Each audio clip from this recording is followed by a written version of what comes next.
Welcome everybody. So good to see you all. My name is Angel Acosta. I'm the director of the fellowship here at the Garrison Institute, and just really excited to just be in connection and relationship in a moment with my brother Thomas Hubl. Um, I want to give you all an opportunity to go up to the little cursor where it says view and put gallery view, and just take a moment just to see each other.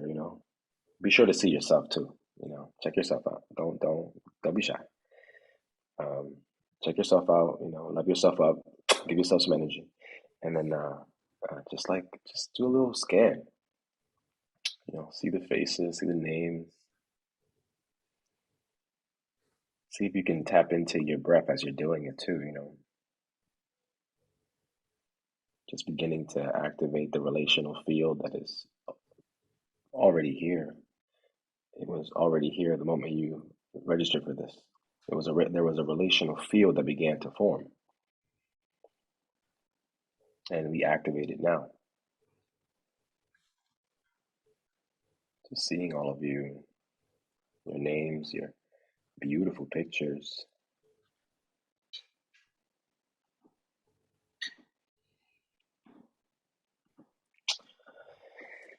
And yes, I want to begin by talking a little bit about the fellowship very briefly, and then just welcoming Thomas. And I'm intentionally creating more space for him to just arrive in his body and his mind. We had some internet issues, and we want to make sure that we just arrive gently and are settled. So the fellowship at the Garrison, we launched it about a year and a half ago. It was an idea of creating a container for um, cultivating the next generation of contemplative um, leaders and compassionate scholars. And we selected about 11 wonderful people to embark on this first journey. And um, just check them out when you get a chance. Our fellows are incredible, and we decided to use four particular pillars as grounding um, concepts for the fellowship. One is um, contemplative based awareness and collective healing, generative action, and the science of interconnection. And this is part of the fellowship offerings, just a gift to the community, a gift to the Garrison community, bringing in scholars and speakers and practitioners to come and bless us with their wisdom. Today we have Thomas. We have two fellows, I believe, in the audience today. We have Casey Crown and Selma Quismoller. We may have Jennifer Bloom join us. So they're here. And I just want to acknowledge them because without them, the fellowship wouldn't be here. Um, I am, in light of the relational field that we're going to be cultivating, I'm in a very particular place. 2022 started off pretty strong for me, going through some family health crises, and my son, he's just at 8 months. He's about to be 8 months, and he's thriving. He's doing good, but the boy doesn't like to sleep. So I'm just excited to show up so fully exhausted and fully present. Um, so just want to be honest there, and that's part of what this moment is for us. I think in terms of this idea of presence, relationality is an attunement. It's not necessarily trying to perform or show up to spaces, wherever those spaces are, personal spaces or professional spaces, and trying to meet a particular level of productivity, a particular level of effectiveness, but rather just come as you are. And from there, that'd be a very legitimate and generative place for generating wisdom, insight. Um, I'd love to, before we invite Thomas just to check in with us, I'd love to go into the chat. Um, and see where you all are zooming in from, just the location. If you feel moved to name the indigenous communities that were stewards of the land or are stewards of the land, name them. But in the chat, just where you zooming in from. I'm in New Rochelle. Was formerly in the Bronx, and just excited. See you. I see you, Brenda. LA's in the house. The Dakota is nice. Minnesota, Norway, nice. Denmark, yes. My sister Summer's there as well. Maryland, Richmond, the UK, Cali. So we have a nice representation, a nice distribution in terms of geography. Yes, yes. So I'd love to just check in with you, Thomas. How you doing, brother? I miss you. How are you, man? How are you arriving? I'm doing really great. I'm happy to see you. We didn't see each other for a longer time now. So Yeah. I'm happy to be here with you. And I'm looking forward to what's going to unfold between us. So, yeah, that's how I'm coming here. We had a short, we were on the weekend in the north of Israel, and there was a kind of a air raids, like air alarm going off because of a spy drone coming to Israel. So that's sometimes our reality here after the war last year. It's a bit upsetting especially for children. But we managed. So, but other than that, I'm happy to be here. Yeah. Just thank you for acknowledging that. I just want to give everybody an opportunity to also settle. To also settle, and I know it. I know it in my core that all of us are carrying something, some things, you know.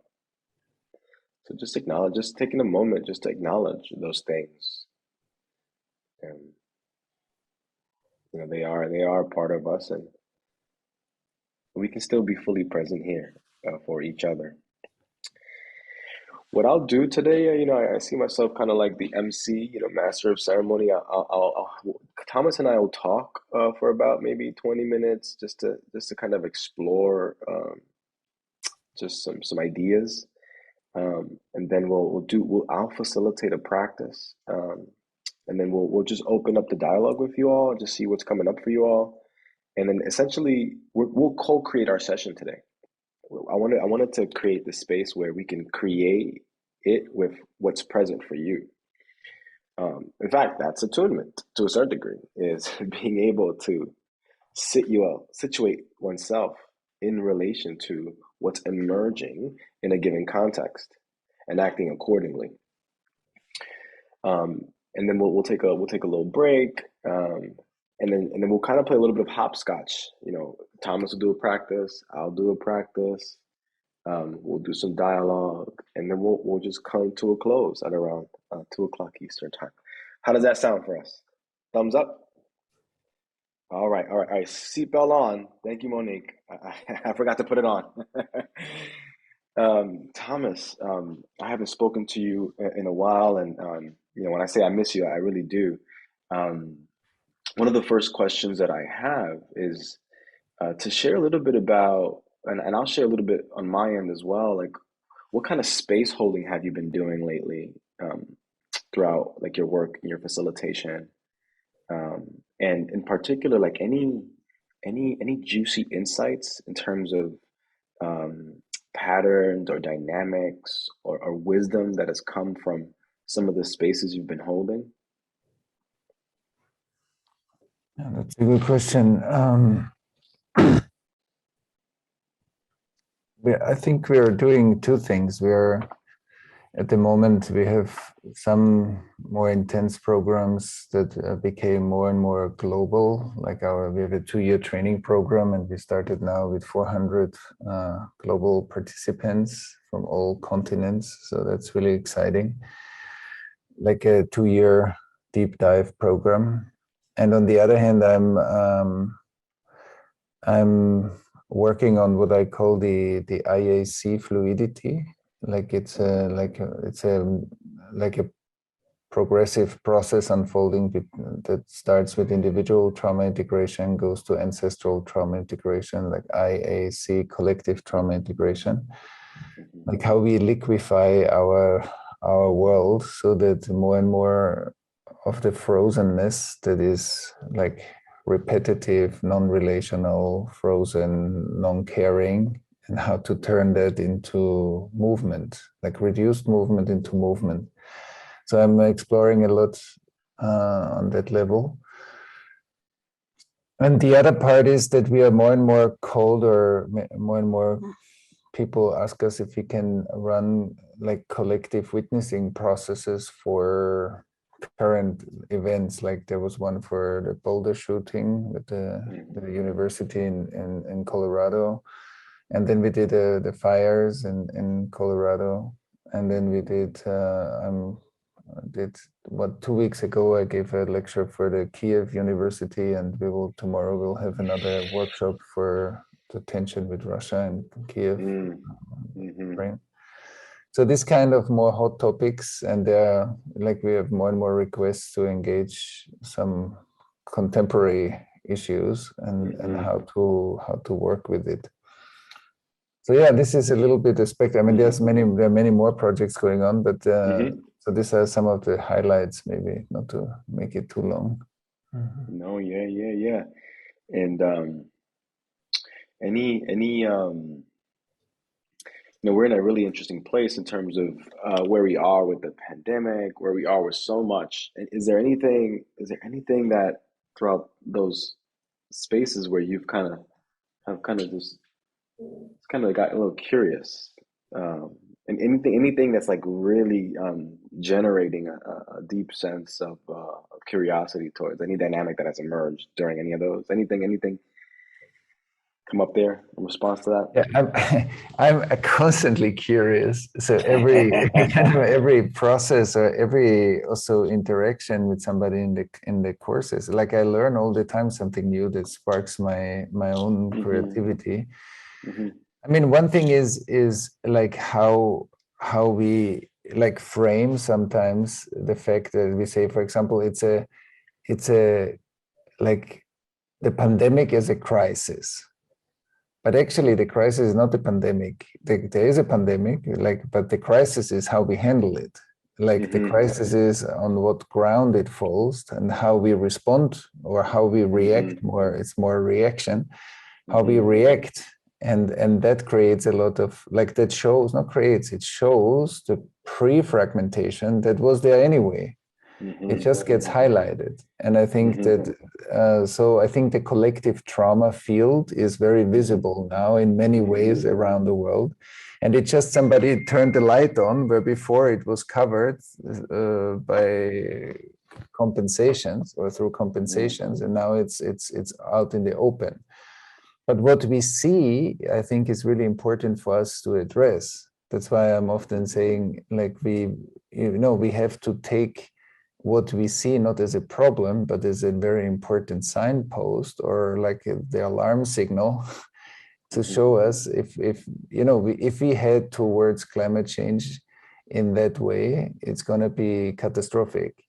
So I think it's an amazing opportunity for us to look deeper at the fragmentation that is in our society anyway, and learn different ways how to deal with it or how to be with it, how to illuminate it.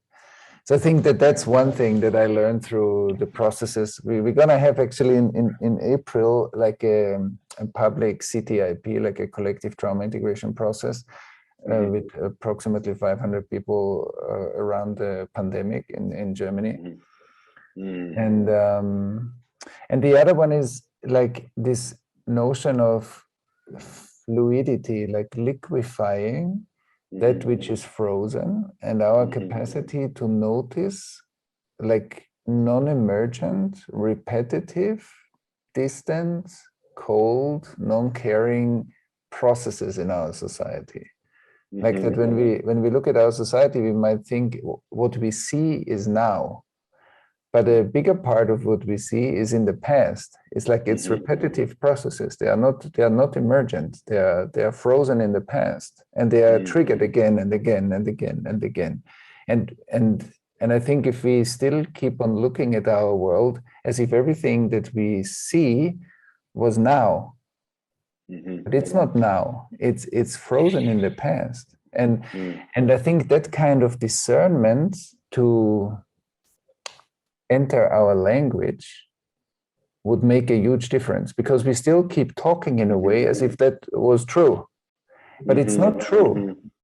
It's simply a mistake to frame, like that's how trauma got encoded in language, and then we speak that way, and while we speak that way, we fix it in the same moment. We kind of make it encode the trauma in our language, and it becomes an agreement, and the symptom becomes real through the language, like it gets fixated. And what we need to do is to open up and become much more aware how we codify trauma experience or trauma symptoms as the process. And I think that keeps us stuck all together, like in a collective shareholder principle, you know. And so these are a few things, how to decode like the experience that is now formed into words that have become social agreements, like Google. Like when 30 years ago when I studied that, there wasn't any Google, or 40 years ago. So we didn't know. Now it's an agreement. What that is. It has a meaning. But also trauma language has a meaning in your mind, in my mind, in your body, in my body. And I think decoding trauma language, liquefying the experience, integrating it into learning, and that makes us wiser. I think that's one of the necessities that I see at the moment. I don't know if that's too complicated, but that's you asked me what I'm interested in. That's what I'm interested in. It's not complicated. It's profound, and I just want to create some space in me and in us to hold what you just said. So giving us all an opportunity to hear that, what does it mean to think through the decodification of trauma language for us as individuals and as a collective? And what does it mean to liquefy our past perceptions, experiences, interpretations, and narratives of trauma in order to integrate? Just creating some space really to hold what you just said. When you say liquefy, in terms of language, this is fascinating. When you say liquefy, I like it. And then I also, for me, I see it as metabolize, which is kind of similar, So liquefy to metabolize some of those experiences. So in terms of just on my end, very briefly, my work is around healing-centered education. So lately, I've been holding a lot of space for myself and for my family. Really, the last couple of months, I haven't been doing a lot in the field. I did do a little bit of teaching and facilitation, but that's been a source of interesting insight in terms of holding space for family crises and the work we've been doing in the field. Just sensing into people's sense of languishing because of the extended nature of the pandemic and the social distancing and the tensions that come with mask mandates, the vaccine anxiety, the kind of the interesting polarization that at least in the U.S. is continuing to happen. So I've been kind of just touching a little bit in community, just how people respond to extended periods of anguish. And then also holding space for my own isolation and anguish as well. Um, so that's one thing that I've been kind of really kind of wrestling with in terms of the work. In terms of relationality, presence, and attunement, brother, I'd love to hear your thoughts around each of those, like relationality, presence, and attunement. Yeah, yeah. What comes up when it comes to those words? And then you and I kind of playfully um, put this together to really think about relational intelligence and what does that mean. So just kind of want to invite you to think about out loud with us, and then I'll respond as well in terms of relationality, attunement, and presence. Yeah, so thank you for this. Sorry, there's a child outside. I hope it's No, not. yeah. Yeah. My baby's downstairs yelling as well. You might. So I think relationality I often say in the spiritual practice, because you spoke about the Garrison Institute and the fellowship and the pillars, like you spoke about mindfulness and presencing. For me, relationality is the expression of our deep spiritual connection to the divine. Mm. And so, because we are not sitting years in a cave almost alone every day, like that's not our practice. So our practice is to be related to the world's process. Mm. And that's why I call the practices that we do, I don't call it a method, because I think a method is still relating a bit to the world that is slowly fading out, and fluidity and the process awareness is something that's fading in more. Mm-hmm. And Mm-hmm. and process awareness means that my entire nervous system is basically not just my age as a person, it's a very refined biocomputer that is very old, everyone's nervous system here. So there's a lot of encoded wisdom in all of us sitting here. And I think relationality is, on the one hand, the activation of that wisdom together in spaces like now. We can activate that wisdom that is hundreds of thousands of years old and is concentrated. All our ancestors that went through hardship, that went through healing, through another disruption, through another war, through another healing, through another integration, through another, like all of this is sitting here. Otherwise, we wouldn't be sitting here. And so I think relationality is, in a way, a process of turning on the power of what we are actually capable of doing when we relate. And I often describe relationality or relational intelligence like Netflix is a streaming service. And before we had streaming services, you needed to download a film and then watch it. Now you can watch it while you download it. Relating, the process of present relating, is downloading and watching at the same time. And where we are open, present, related, that's easy. We call this relational flow. Where we have shadows or trauma or, past wounding, however much past they are, it's harder for us. And I think like relational spaces like here are spaces where we are willing to be in the comfort and discomfort of that kind of relational power. That's what I find very interesting. Like, how can we be in the finding out of what relationality means, moment to moment to moment, and pay a lot of attention. And then there's a scale of, I would say, competence building.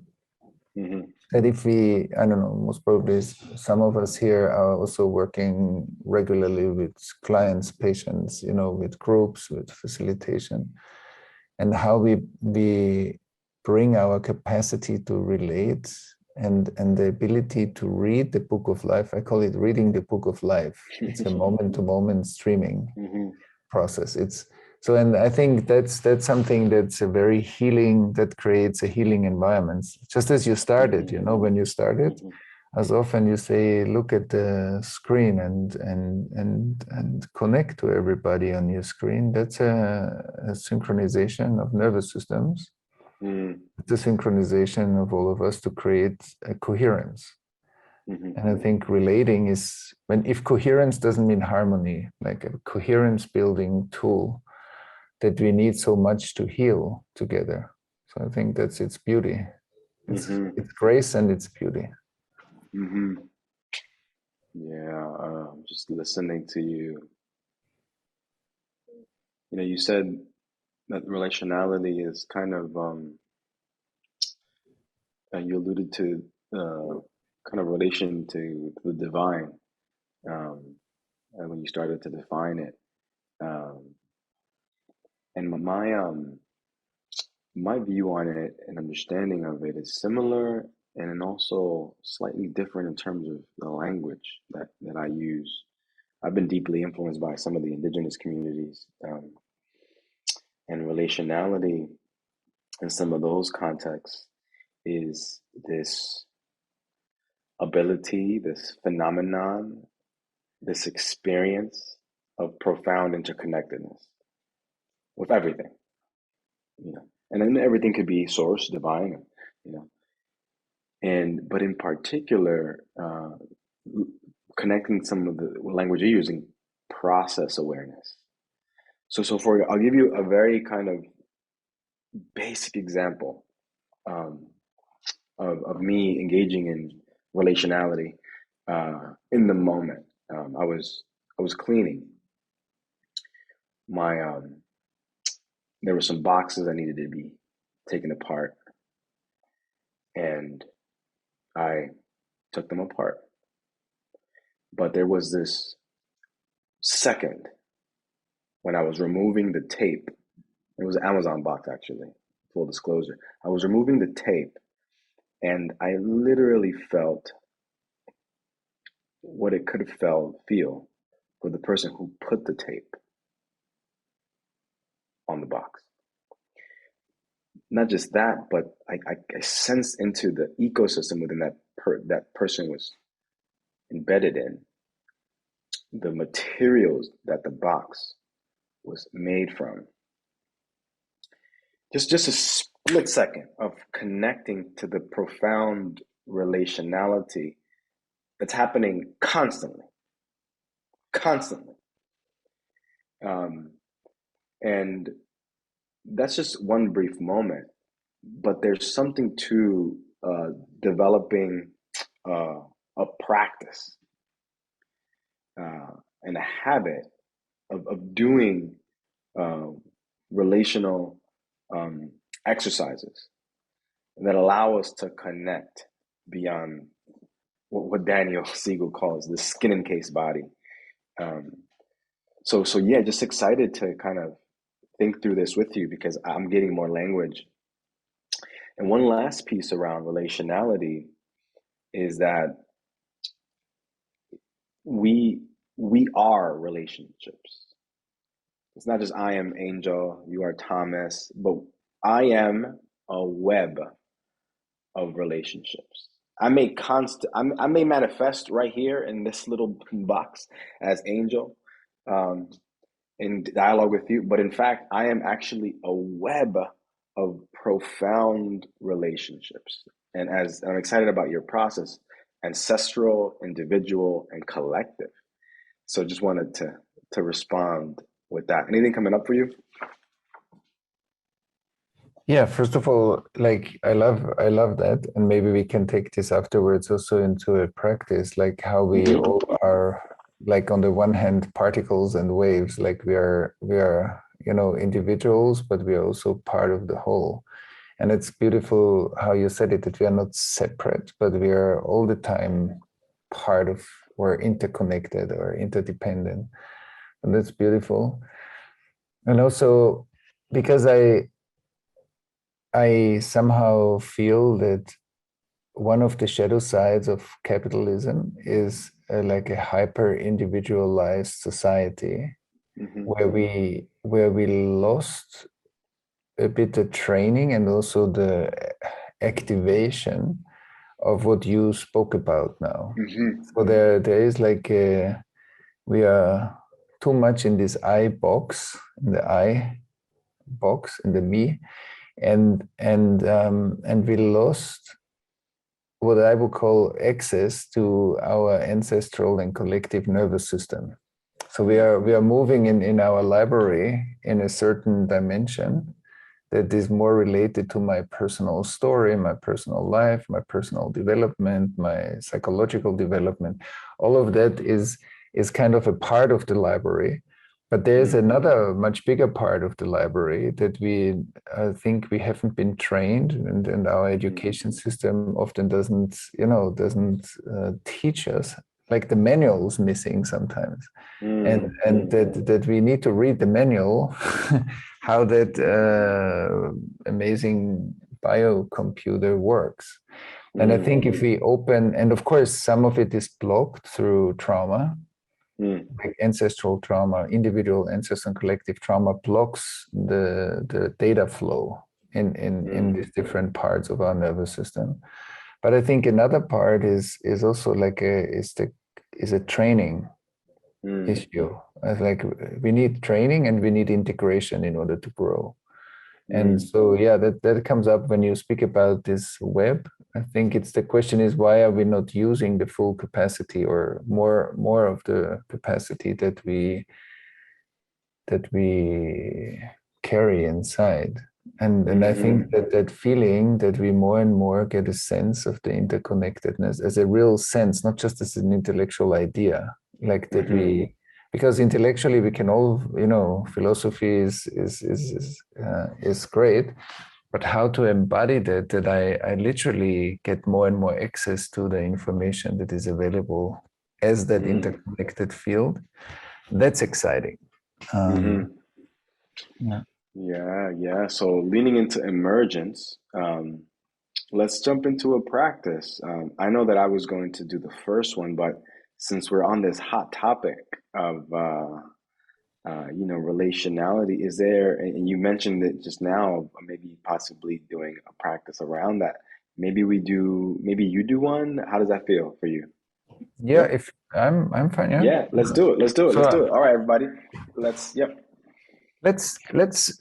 look at that a bit, what we said now, like to activate the different radiuses of intimacy, like the I, the ancestral, and the collective. Maybe we look at that a bit together, and then we can maybe share a bit, everybody. Yeah. Okay, so let's then first take a deeper breath and let your attention and awareness drop into your body, and just check in first how you're feeling, listening to the first part of this conversation. What's alive in you right now?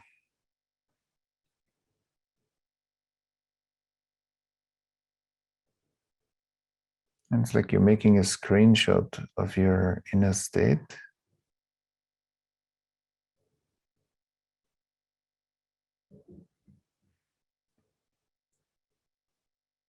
And then let your exhalations, maybe your slow down exhalations, if you want to slow your breathing down a bit. And every time you exhale, connect a bit deeper to your body.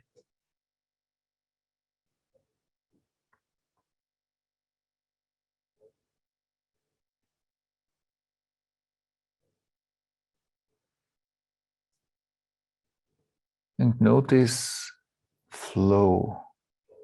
Notice aliveness. Notice pulsing, streaming.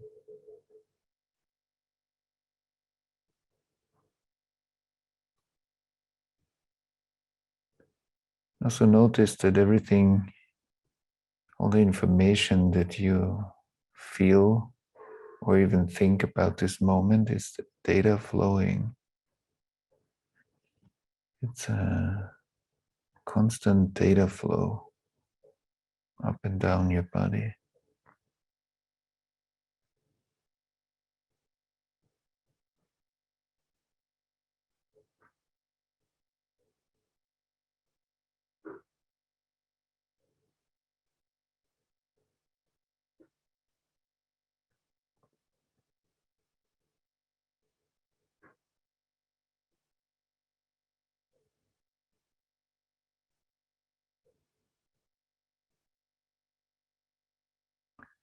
And also that everything that's flowing, that's experienced as flow through your body is like integrated history.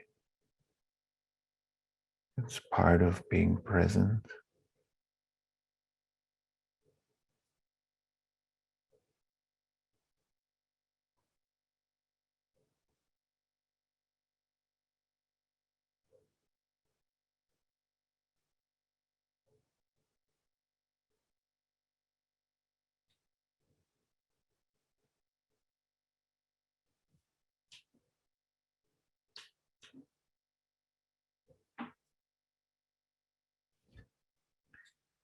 As you're also already connected to your body, you can check in with your current stress level.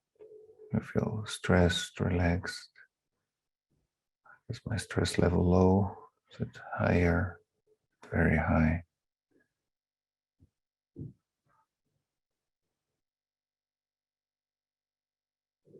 And I just notice.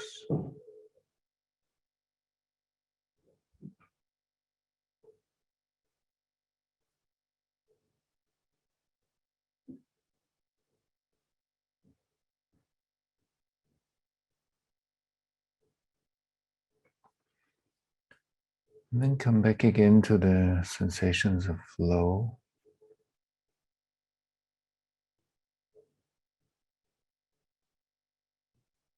Also to that which is aware that you feel flow sensations in your body.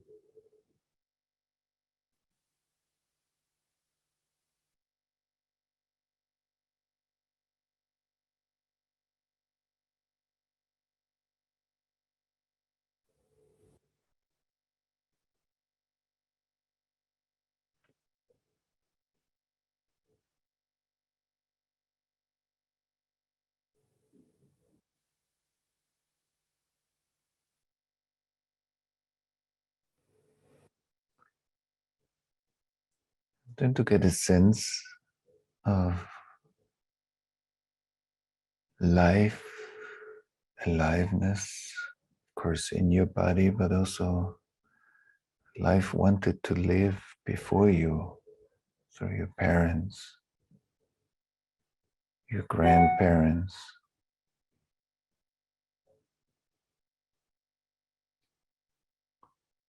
life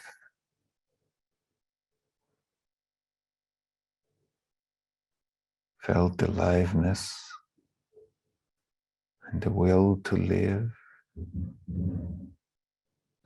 generation after generation after generation. Maybe you can get a sense of that flow, that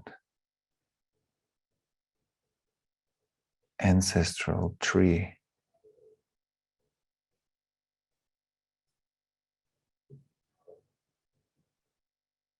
That your ancestors are also your roots into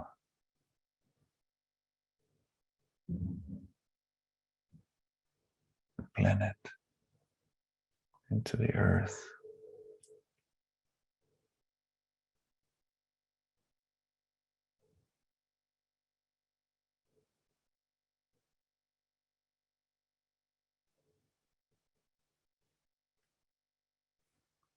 And that the life that has been handed over to you is an ancient quality. It's very old and concentrated.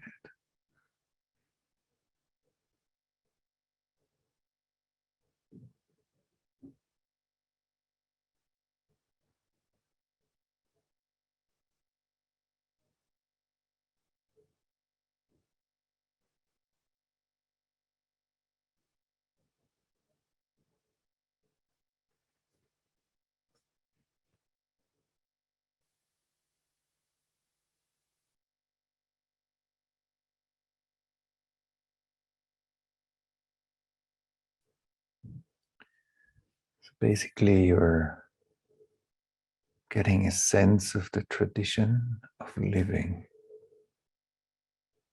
And that's kind of our universal tradition on the planet. Living.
Also notice what kind of inner space and also feeling this exploration creates in you. Like when you touch in for a few minutes with your enriched and coded life of hundreds of thousands of years that has been passed on to you.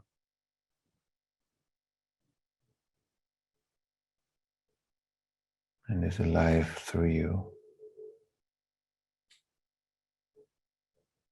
And the animating will to live, the light, the sacred light of life.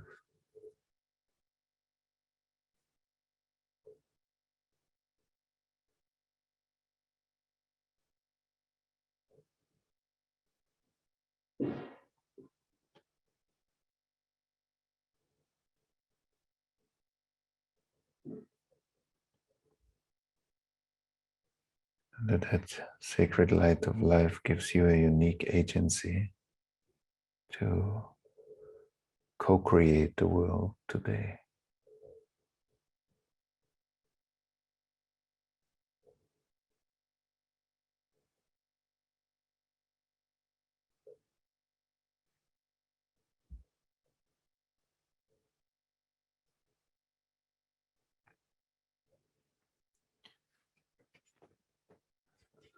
And then just listen for like a short moment of silence to anything that comes up or anything that's present or alive in you when we explore the ancientness or the tradition of living.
And then take a couple of deeper breaths and slowly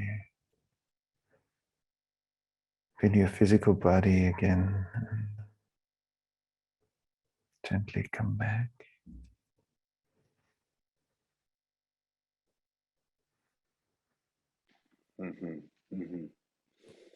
Yeah. Thank you for that, brother. Uh, yeah, Maybe lock in. Yeah, let's hold some space here.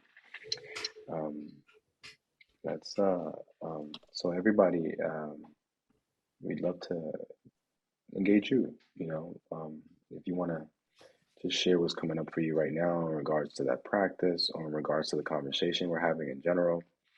But we want to weave in the initial conversation with this practice and now the relational component of us being together in this moment. So anybody want to, and also Thomas, if there's a more refined question that you have in relation to uh, post practice, please feel free to ask yeah. the collective. What I would love to do is, if we can, just to have everybody just write it 1 or 2 sentences in the chat when I ask you, what comes up in you when you explore this tradition, or the tradition of living and the ancientness of your body. Just before we start sharing, maybe we can have a short screenshot and then we can go into sharing. Does this sound okay, Angel? Yeah, of course.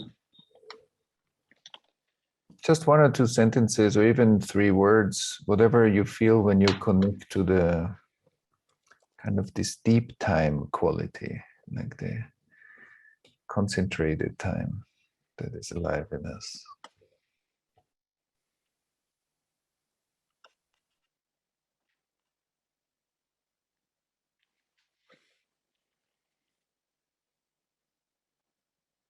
Mm-hmm.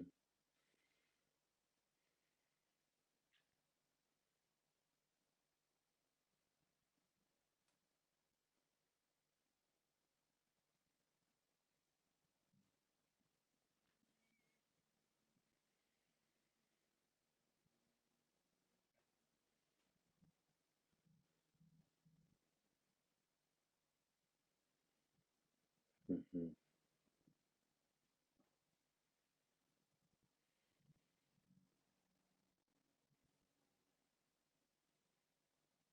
Mm-hmm.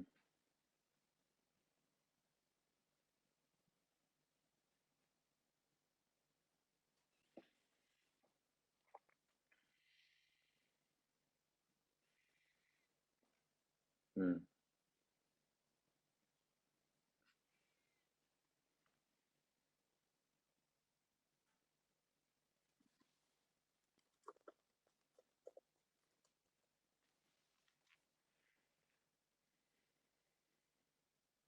Yeah, beautiful. Mm-hmm. Mm-hmm.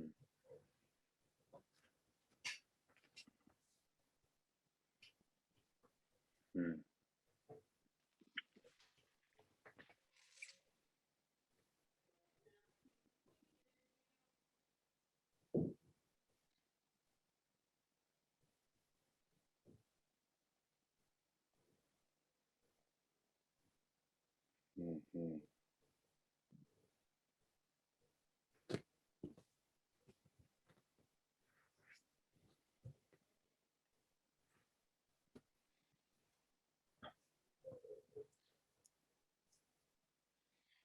Mm-hmm.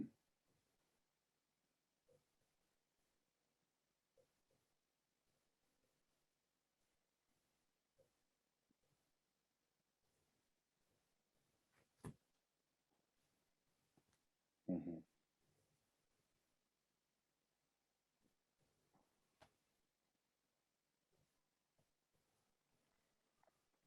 Each comment that comes in is a deposit into the field. So just thank you, each person who's sharing. Is there anyone who would like to come in with their voice? Feel free to raise your hand. Just a short comment. Like, it's beautiful to see your, like, to feel your excitement about it, because it seems like, you know, I think spirituality, especially in the West, has been very much centered around the me. Like, even when people speak about enlightenment, it's very much about them. I want to become enlightened. It's about me. And Mm, like a much deeper mystical spirituality is not about me. It's about the divine. It's about the awake state. It's not about me. It's not me centered. And one level of it is that we want to get it in our life. I have a clock ticking, you know, it's maybe 20, 30, 40, 50 years, but there's a time limit to my awakening process, and it should happen in this time, which means me overshadowing like the divine with my own finite nature. And I think what you just shared is that you felt, wow, actually interconnectedness goes throughout the generations. There's something bigger at play here than something that fits into my own life story. So I don't need to fit God, awakening, or enlightenment into my life. I devote my life to something bigger. That's a fundamental difference. And I think, and somehow when I listen to you, then I get a sense of like a little bit of a reference of that river is much bigger than our personal life stories here. That's very lovely. mm-hmm, Right, getting a sense of the bigger river, and doing the precise work that we need to do as individuals, which we still have to do in order to, you know, whenever we run into a difficulty or an issue or like a challenge, that we really look at it and that we work it, but that we are also connected to a much bigger context that goes beyond my mm-hmm, lifetime that I am embedded in. Otherwise, spirituality is very much about me. And mm-hmm, it also includes me, but it's much bigger than that. Yeah. mm-hmm, mm-hmm. Yeah, yeah, yeah. And I'll just say that I appreciate just you bringing this in because I'm sure we all have our shackles. Yours is in your ankles. And so what you're expressing is something universal. And I'll just say that when we attend to whether you call it the river or um, when you engage in relational practices that allow you to go beyond the self, um, as in this case with you, you're able to sense into the texture, the coldness maybe of the shackles. Yet at the same time, the vivacity, the vigor, the overwhelming kind of cascading energy of flow and the larger processes. The reason why it's a simple thing, simple feeling, but the reason why that's so powerful is because it expands the range of responses and interpretations. So just kind of to simplify it even more. So it's not like, oh my God, I'm going to arrive at some profound healing one day and it'll be over. Um, or that in this moment I'm feeling really ecstatic around this relationship, this larger source, even though I'm still feeling shackled. But that in a practice like this, it enables you to expand the range of possible responses. And sometimes that can be major. That can be major. And that's why contemplative practices help because they allow us to activate the parasympathetic system to calm down enough to multiply the range of possible responses. Usually, the first response is one of tension, impulsivity, maybe aggression, depending on what the situation is or the sensation. But when we practice, we're able to give the body, give our nervous systems a little bit of space to increase the multitude of interpretations.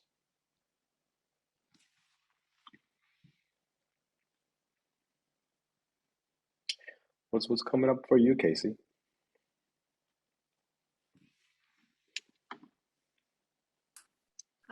wow, a lot.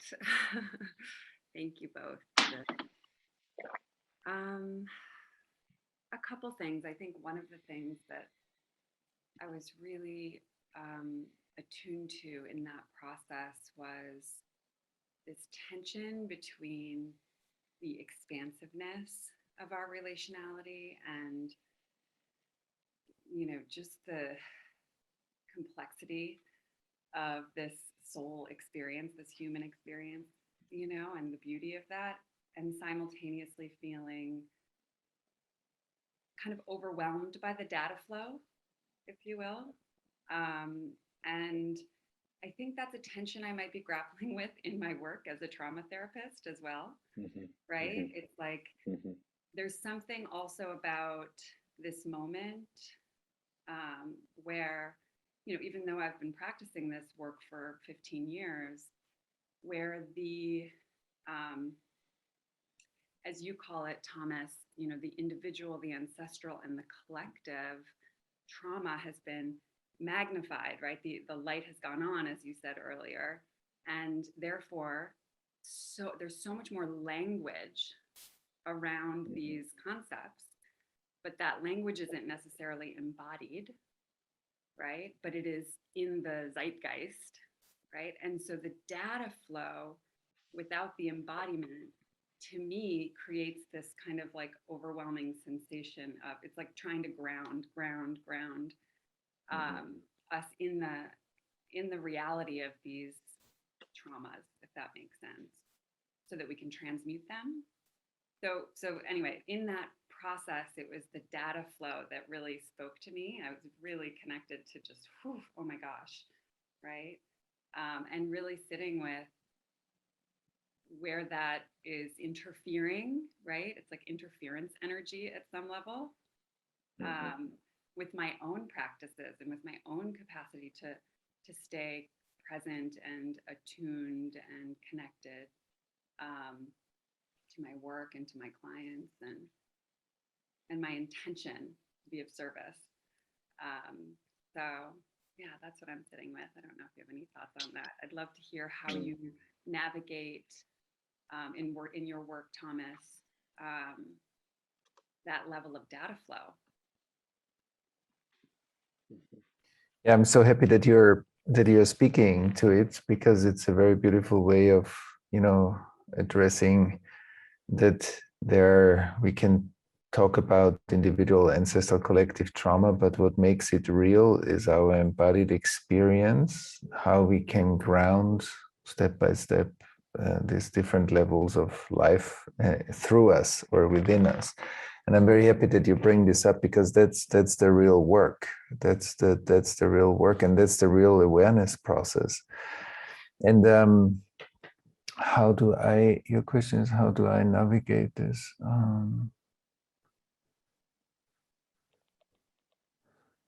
Yeah, I think somehow, I don't know how to say this. It's like I was in a phase of, when I was 26, I decided to go on a meditation retreat, and it took 4 years. It was around 4 years or 4.5 years, and I think during that time, like something in me also like expanded or grew. So it was kind of a study process, but a kind of an inner study process, and then through the work, because my work pretty fast put me in touch with the collective dimension of trauma. That's also what I wrote my book about, and like the 20 years of work on this subject, right? and so, and I think because I did so many groups in this 20 years that are more collective, like I found my way into this kind of dimension, which was not always easy. Also, I remember once, like we had a training program in Israel, and we looked at multiple collective trauma dimensions, and I felt at the time like how literally something in me is expanding while I was running the group. So I went by myself through multiple like expansion movements that took also time for me to digest whatever was my part in various like collective trauma fields. So, and it's an ongoing process. I don't see this as finished or so, but every time something comes up for me, so I notice immediately if processes run through me, or if something starts to tingle in my own energy field. And that's how I navigate through this. Every time I feel that something is rattling in myself, I use my own work, or my own meditations, and my own work, or sharing, or I don't know, supervision, whatever, to look at it deeper.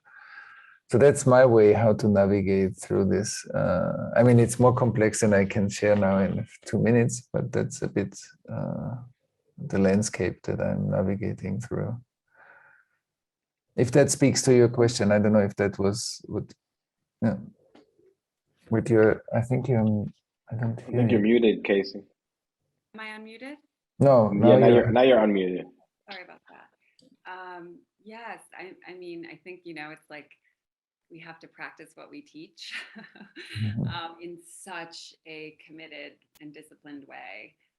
And that's really what I'm aware of, is that it's like I'm required to in service to expanding my container and my capacity, like kind of, double down on the mindfulness practice, on the, my own, especially vertical integration, right? Like connecting to source and connecting to earth, and just in order to keep that, relationship to the energy that's coming in this way, right. In harmony, or in, at least make it more tolerable. And one thing I would love to add is, like, what for me seems to be the excellence of process work is noticing absence.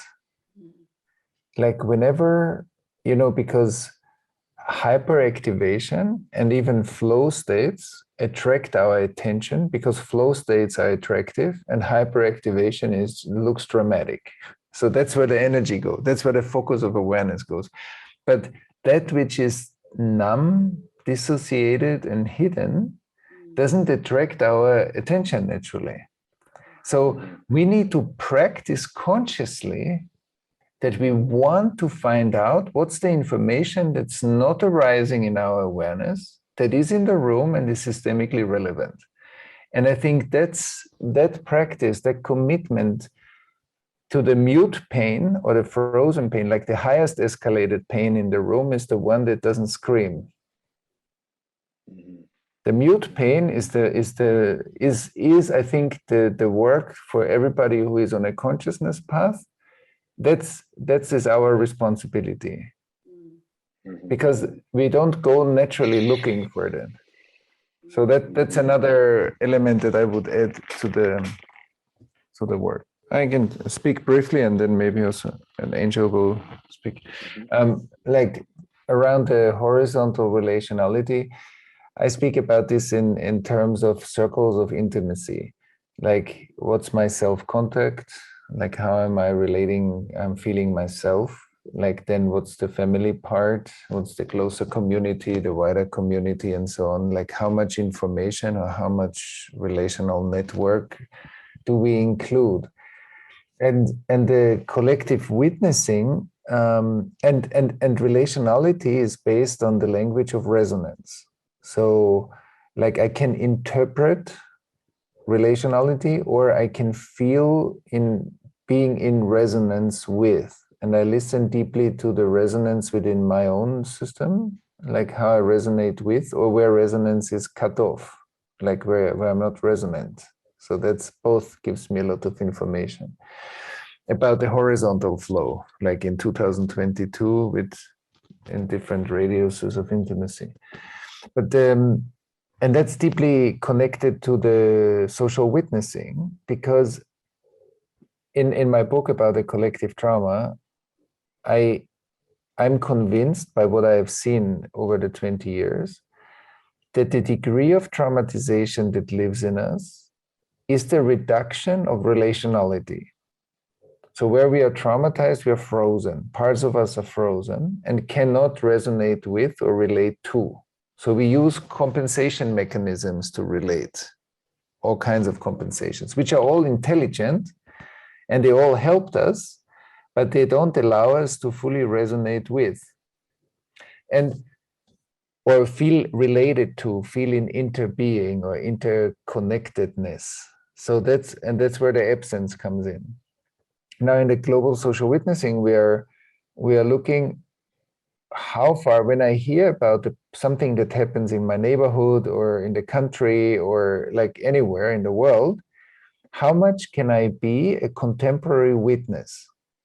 But contemporary witness, like often, because it seems like through our cell phones and the digital media, we are super informed about what happens in the world. But actually, when we really look at it, we are all informed mentally and sometimes over-informed. But can we really process that information emotionally, physically, energetically, metabolize, as Angel said before, the information that we consume? And I think we can't. And I think it's okay that we can't, but we need to be more aware that when I read a news feed on CNN, that my own trauma history or my ancestors and collective trauma history doesn't allow me to fully process and metabolize what I read or get to know about, or and that's that limit we would love to bring more to our attention, where my participation in the world stops. Not that I should participate more, I'm not saying this, just that I become aware where I can't be a contemporary witness. And then to share that space together with many, many other people around different subjects in order to become aware of where our conscious universe ends. So that's a little bit a shortcut, and more information we can give you access to where you can get more information about it. So I want to just facilitate a very short practice around presence. We extensively discussed relationality. I think attunement is probably maybe the bridge that connects both of them, if it's just attuning to each. So I wanted to do a practice on presencing, and then see what comes up for Thomas, and see if anything comes up for him in terms of a verbal response or a practice. So it's a very basic contemplative practice. So I'll invite you to, in a moment, to do a kind of meditation with me, slightly guided. So I want to invite you to decide if you want to be on video or not. Just want to give you an opportunity to choose. If you want to take your video off for this, or if you want to keep it on. I'm going to keep my video on, just inviting you to kind of settle into a comfortable seating position. If you want to lay down, that's okay as well. If you want to stand up, whatever is coming up in your body now in terms of what you need. Feel free, if you feel comfortable, to gently close your eyes. You can keep them open as well if you'd like, just with a soft gaze. And I just want to begin by inviting you to just drop in and just sense into what your body does. Sensing into that powerful force of life that Thomas alluded to earlier, but just sensing into how your body just automatically takes care of itself. In particular with your breathing, just sensing into the natural breathing pattern that is unfolding for you right now.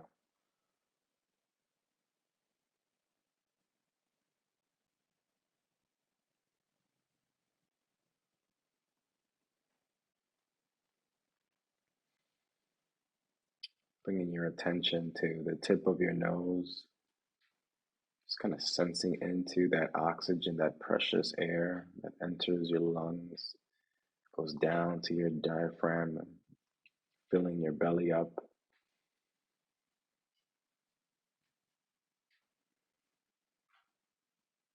See if you can slow down enough as you bring your attention to the tip of your nose or the rising of your chest to attune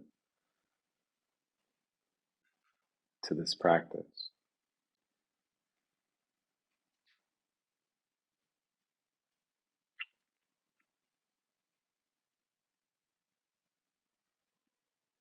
Sensing into a sense of groundedness, feeling that support from the chair, feeling a sense of groundedness of the floor supporting the chair, feeling a sense of groundedness of the building or the edifice within which you're in right now, holding your room, feeling the earth and the ground, holding the very ground upon which the building sits.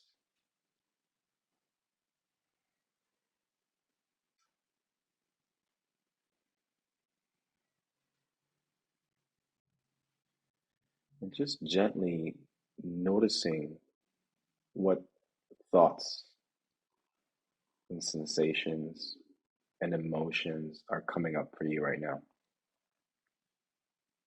Gently.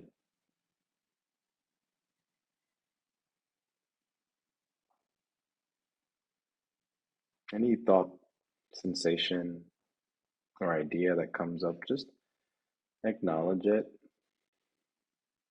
acknowledge them. And after a full acknowledgement, bring your attention right back to the tip of your nose,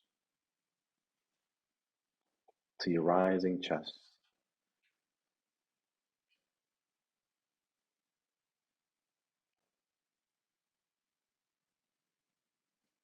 And anytime a thought comes up, especially a thought that might be unwelcomed, acknowledge it and bring your attention right back to your breath.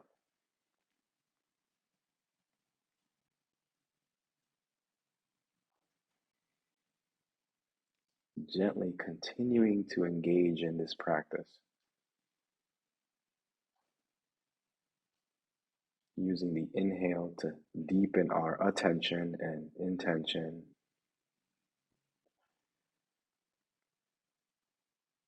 using the exhale to let go, to acknowledge the thought and the sensations and returning to the body.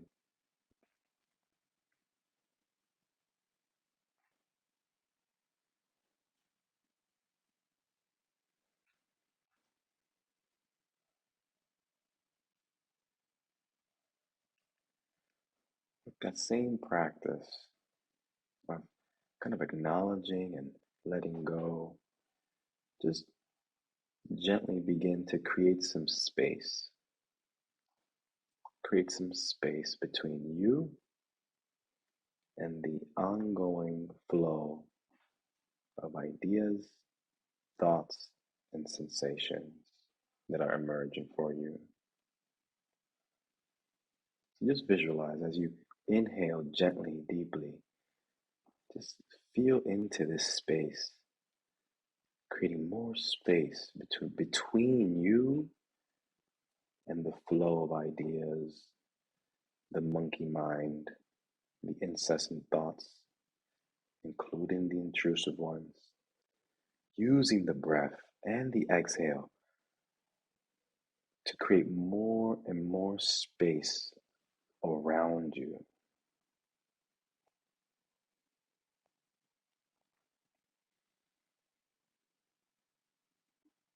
Each breath giving you a deeper sense of expansiveness.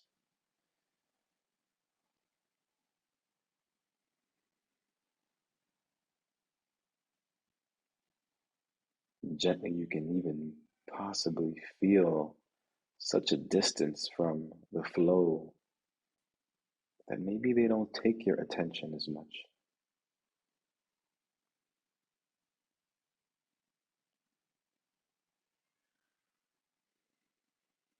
Deepening this practice, creating more and more and more space.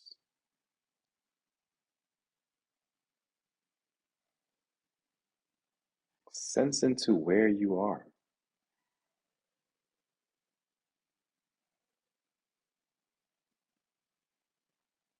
If you could create so much space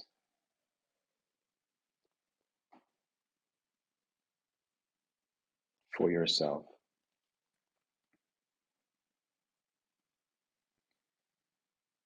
sense into what you're connecting to here.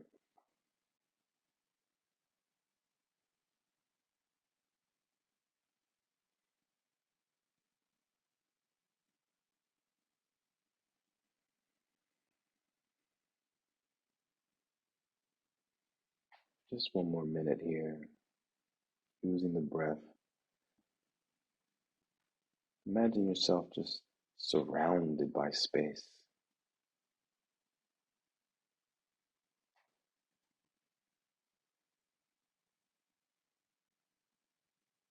Relaxing into space.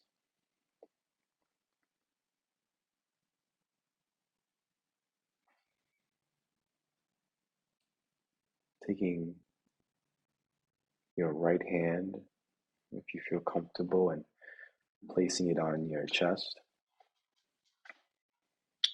Placing it gently on your chest as we begin to kind of close this practice and get back into our bodies. Just using this gesture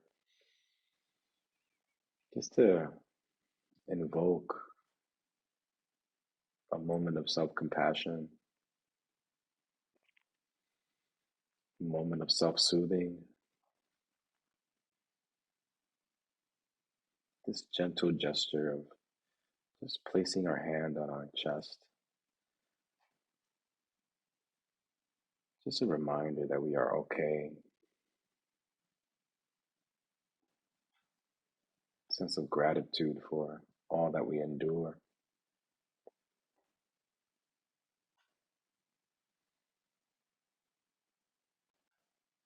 Just sensing into the words that I'll just utter now. I am enough.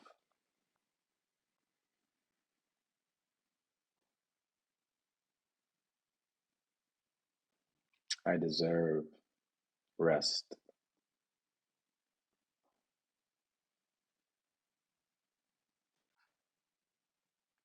I deserve healing.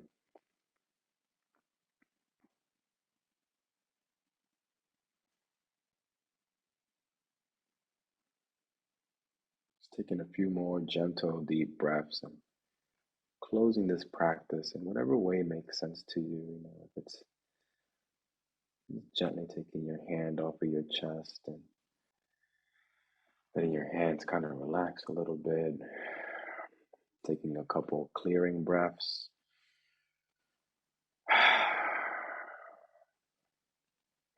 Maybe you want to roll your shoulders. Just gradually opening your eyes. Gradually coming back into this space. Thank you for that. And I'll just say that that very simple practice for me, one of the what I've noticed in the work in terms of presence is that we already have it. Presence is not anything that we need to work towards, but rather that in the situations that we're in life, whether you're at work or in a relationship or any kind of moment where you feel your attention split between the moment you're in with the person or with yourself, and then your mind in the future, your mind in the past, dealing with anxieties or whatever. But that actually the presence is already there, that the practice is, for me, more creating space between the internal chatter that is bringing me away from the present moment and creating space within me to be here. So just a little gentle practice, just to kind of almost just to practice creating space between you and just in our minds, you know. Our minds, I mean, my mind right now is all kinds of stuff. So when I talk to Thomas, my mind is racing on like 1,000.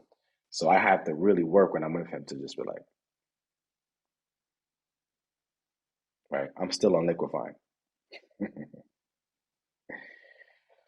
So what does it mean to be in community and to practice? Thomas, we have 15 minutes left. What's coming up for you? Yeah, first of all, thank you for the lovely meditation, and also for speaking to space, like how we become aware of that which is aware of our internal process. So I think that's really beautiful. And also the meaning of doing, like practicing in community, which enhances the power of the meditation. Yeah, and how important this inner non-dissociated witnessing is, like that we are able to, in a non-dissociated way, like feel and witness at the same time. I think that's a very powerful capacity to train, like to practice and practice, because it's so important also for the healing work. So important to receive inspiration, like to be connected to our updates, and so it's a very important inner practice. So thank you. So everybody, we can kind of, I'm a big fan of just like spoiling us, you know, spoiling us with just the gift of having Thomas here and being able to engage him. Anybody want to take up space here with a question or a thought or a sensation? To keep it short, like in the mystical practice, we discern like a few different layers of our existence.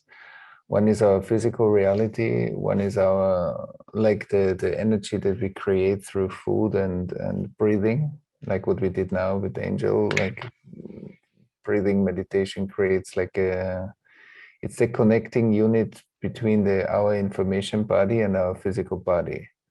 So for healing purposes, the etheric body is very important because it translates energy into substance. Like it's the way how to bring healing energy through the etheric body into the cells.